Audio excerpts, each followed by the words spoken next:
வணக்கம். சற்று முன் கிடைக்கப்பெற்ற மிக மிக முக்கியமான செய்தி ஒன்று வெளியாகியுள்ளது. அக்யூஸ்ட் நம்பர் 8வது இடத்தில் சேர்க்கப்பட்டுள்ள உதயநிதியின் நண்பர் ரித்தீஷ் அவர்கள் கொடுத்த வாக்குமூலத்தால் திமுகவின் தலைமையில் மிகப்பெரிய ஒரு சிக்கல் ஏற்பட்டுள்ளது. போலீஸ் வருகை இதனால் உதயநிதி அவர்கள் சிறைக்கு செல்வார் என்றும் கூறப்படுகிறது. நண்பர்களே, இந்த வீடியோவிற்கு ஒரே ஒரு லைக் மற்றும் சப்ஸ்கிரைப் பண்ணிருங்க. திராவிட முன்னேற்ற கழகத்தின் 5 ஆண்டுகளில் உதயநிதி அவர்களது பங்களிப்பு என்பது பார்த்தால் 0 தான். ஆனால் அவருக்கு கொடுத்த சலுகைகள் பதவிகள் என்று பார்த்தால் உதயநிதி அவர்களுக்கு துணை முதல்வர் பதவி வரை கொடுத்து ஸ்டாலின் அவர்கள் அழகு பார்த்தார். ஆனால் ஸ்டாலின் அவர்கள் செய்த மிகப்பெரிய தவறே இந்த பொறுப்பை உதயநிதியிடம் கொடுத்ததுதான். உதயநிதி அவர்கள் தனது ஆரோக்கிய நண்பராக இருக்கக்கூடிய ரித்தீஷ் மற்றும் 2 முக்கியமான நபர்களையும் அழைத்து 34 கேபினட் அமைச்சர்களையும் பழகி, இதுதான் எனது நண்பர், இவர்களது பேச்சை நீங்கள் கேட்க வேண்டும், இவரது செயல்பாடுகளுக்கு நீங்கள் எந்த ஒரு எதிர்ப்புகளையும் தெரிவிக்க கூடாது என்று கடந்த ஆட்சியில் உதயநிதி அவர்கள் தனது நண்பர்களை பரிந்துரைத்தார். அதில் மிக முக்கியமான நபர்தான் ரித்தீஷ் அவர்கள். அமலாக்கத்துறை அதிகாரிகள் வெளியிட்டுள்ள அந்த KN நேரு அவர்களது வழக்கின் ஒட்டுமொத்தமான ஆவணங்களில் ரித்தீஷ் அவர்களது பெயரும் சேர்க்கப்பட்டுள்ளது. மேலும் ரித்தீஷ் அவர்கள் குற்றவாளியாக அக்யூஸ்டாக 8வது இடத்தில் அவரது பெயர் சேர்க்கப்பட்டுள்ளது. கடந்த சில மாதங்களுக்கு முன்பாக திமுகவின் ஆட்சிக்கு முன்பாக ரித்தீஷ் அவர்களது வீட்டில் அமலாக்கத்துறை அதிகாரிகள் சோதனை நடத்தினார். அவரது தயாரிப்பு நிறுவனங்களில் பல புதிய படங்கள் தொடர்ச்சியாக கமிட் செய்யப்பட்டது. மேலும் இதற்கு காரணம் உதயநிதி அவர்கள்தான் என்றும் அவர்தான் கருப்பு பணங்களை வெள்ளைப்பணமாக மாற்றுவதற்கும் தேர்தல் நேரத்தில் பல கோடிகளை வெள்ளைப்பணமாக மாற்றுவதற்கும் உதவி செய்கிறார், மேலும் உதயநிதி அவர்களது பினாமியாக கூட இருக்கலாம் என்பதை நாம் அப்பொழுதே கூறியிருந்தோம். பலரும் அதை உண்மைதான் என்று கமெண்ட் வாயிலாகவே தெரிவித்தார்கள். மேலும் ரித்தீஷ் அவர்களை தற்பொழுது விசாரணையின் பிடியில் சிக்கியுள்ள நிலையில் தற்பொழுது KN நேரு அவர்களுக்கும் ரித்தீஷுக்கும் என்ன சம்பந்தம்? நாம் ஏற்கனவே கூறியபடி 34 கேபினட் அமைச்சர்களையும் நேரில் சந்தித்து இவர் எனது நண்பர், இவரது கோரிக்கைகளை நிறைவேற்ற வேண்டும் என்று தெரிவித்தார் உதயநிதி என்பதை நாம் கூறியிருந்தோம். அதன் அடிப்படையில் தான் உள்ளாட்சி நிர்வாகத்துறை அமைச்சராக கடந்த ஆட்சியில் KN நேரு அவர்கள் செயல்பட்டார்.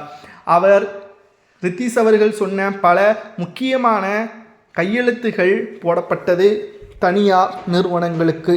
தனியார் நிறுவனங்களிடம் இருந்து பெறப்பட்ட அந்த கமிஷன் தொகை KN நேரு மற்றும் ரித்தீஷிற்கு வழங்கப்பட்டது.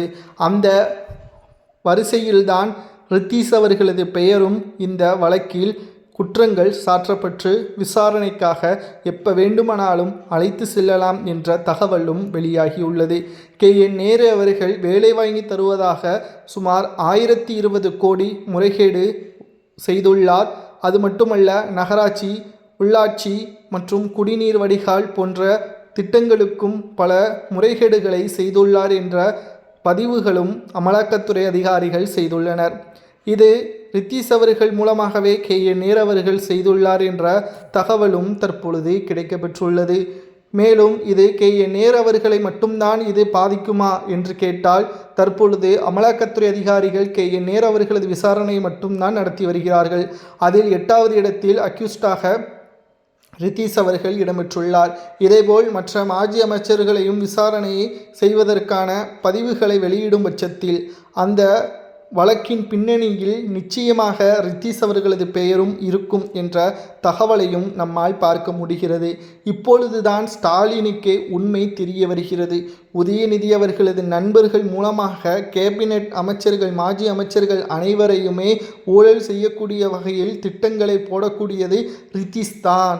ஏனென்றால் அவர்தான் இந்த இடத்தில் நீங்கள் கையெழுத்து போடுங்கள், இந்த நிறுவனத்திற்கு சாதகமாக போடுங்கள், இதனால் பல நிறுவனங்கள் தமிழ்நாட்டில் முதலீடுகள் செய்யாமல் ஆந்திரா, கர்நாடகா, கேரளாவிற்கு சென்றது என்பதையும் நாம் கடந்த சில மாதங்களுக்கு முன்பாக பதிவுகளை செய்திருந்தோம்.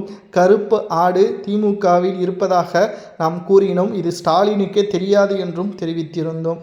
ஆனால் இப்பொழுது ஆட்சி கவிழ்ந்த பிறகு ஒவ்வொன்றும் வெளிவந்து கொண்டிருக்கிறது. நிச்சயமாக ஸ்டாலின் அவர்கள் புத்துணர்ச்சியோடு ஒவ்வொரு மேடைகளிலும் திமுக ஆட்சி அமையும், தாவேகாவின் ஆட்சி கவிழும் என்று ஒவ்வொரு மேடைகளிலும் பேசி வருகிறார். ஆனால் அவர் பேசுவது மட்டும்தான் நிஜம். அவரது கூறுவது ஒருபோதும் நிஜமாக மாறாது. மீண்டும் தேர்தல் நடைபெற்றால் அது தோல்விதான். ஏன் இந்த 5 சட்டமன்ற இடைத்தேர்தலில் திமுக போட்டியிடத்தானே போகிறது. நாம் கூறுகிறோம், ஒரு இடங்களை கூட கைப்பற்றாது. ஸ்டாலின் ஒட்டஞ்சத்திரம், அம்பாசமுத்திரம் போன்ற தொகுதிகளில் போட்டியிட்டால் வெற்றியடைவதற்கான வாய்ப்புகள் இருக்கிறது. அம்பாசமுத்திரம் தொகுதியில் போட்டியிட்டார். ஆனால் மற்ற திருச்சி கிழக்கிலோ அல்லது வேறு தொகுதிகளிலோ போட்டியிட்டால் நிச்சயமாக தோல்வியை தான் தழுவார். இதற்கு மிக முக்கியமான காரணம், மக்கள் திமுகவை வெறுத்துவிட்டார்கள்.